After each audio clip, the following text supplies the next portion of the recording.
السلام عليكم ورحمه الله وبركاته. ازيكم يا حبايبي؟ عاملين ايه النهارده؟ احنا هنعمل الحواوشي العيش بالصدوق بتاعنا بس بالطريقه التركي. يلا بينا نشوف هنعمله ازاي. انا عندي هنا نص صدوق، حط عليه هنا ملح بسيط وفلفل اسمر عشان يبقى مظبوط الملح بتاعه، يعني يبقى طعمه حلو. وعندي هنا فلفل الوان، انا عندي فلفل اخضر واصفر واحمر، وحطيت نص قرن فلفل حامي. وعندي 4 طماطمات مقطعاهم حتت صغيره.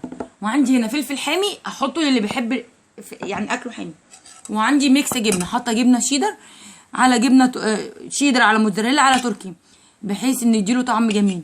ويلا بينا، لو عيالك زهقانين تعالى نعمل لهم الحواوشي المتين. دلوقتي بقى يا حبايبي هنبدا. انا كان عندي هنا عجينه اهي عاملاها كور كبيره علشان انا محتاجه يبقى الطبقه بتاعتي كبيره. وهاجي دلوقتي ابدا افردها كده بشويش.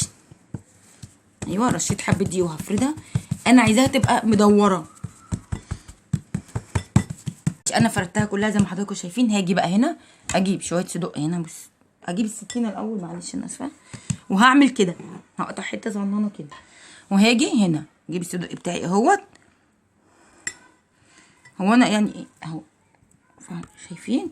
وهحط عليه شويه طماطم صغيرين خالص واقوم جايه عاملاها. بصوا حبايبي بقى هنا كده تانية كده. وهاجي هنا بقى احط شويه جبنه اللي احنا الميكس الجبنه اللي احنا عاملينه. عايزه تحطي طماطم براحتك، مش عايزه انت حره. اهو ميكس الجبنه اللي احنا عاملينه اهوت كده. وهاجي اقوم جايه تانيها كده برضو اهيت، شايفين؟ هاجي بقى هنا احط فلفل الوان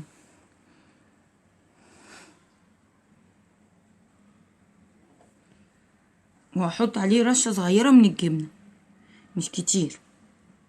لو عايزه تحطي زيتون حطي، بس عشان انا ولادي مش بيحبوا الزيتون قوي يعني اهوت، هو ابني الصغير بس. وهاجي اعمله كده وهقفله بقى كده.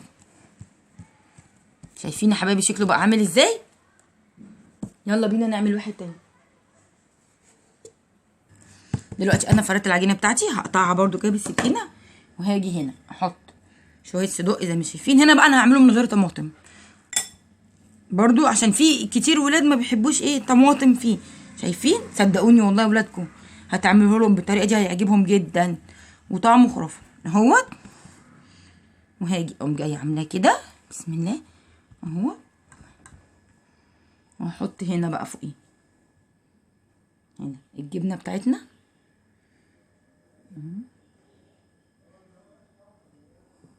ليه انا حاطه الجبنه بين الفلفل والصدق؟ علشان لما اجي اعمله يعني اجي ولادي ياكلوه يلاقوا فيه جبنه، ما يبقاش الجبنه في مكان واحد والباقي ما فيهوش، يبقى الفلفل كمان واخد من الجبنه اهوت.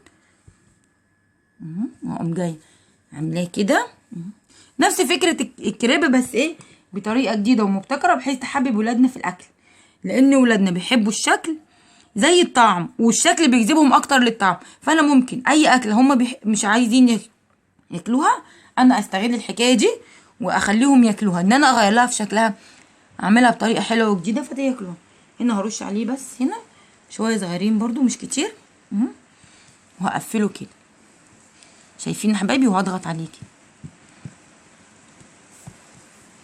شايفين ده حبايبي شكل الحواوشي بتاعنا بعد اللي هو عيش بالصدق بتاعنا بعد ما طلع من الفرن. شايفين شكله عامل ازاي؟ وبصوا اللبن عمل فيه ايه من غير بقى لا بيض ولا اي حاجه. وشايفين يا شايفين عامل ازاي، والجبنه جواه عامله ازاي. وبالف هنا وشفا، واتمنى لكم سنه سعيده. وما تنسونيش بالاشتراك والتعليق عندي وتفعيل الجرس في القناه بتاعنا. مع السلامه.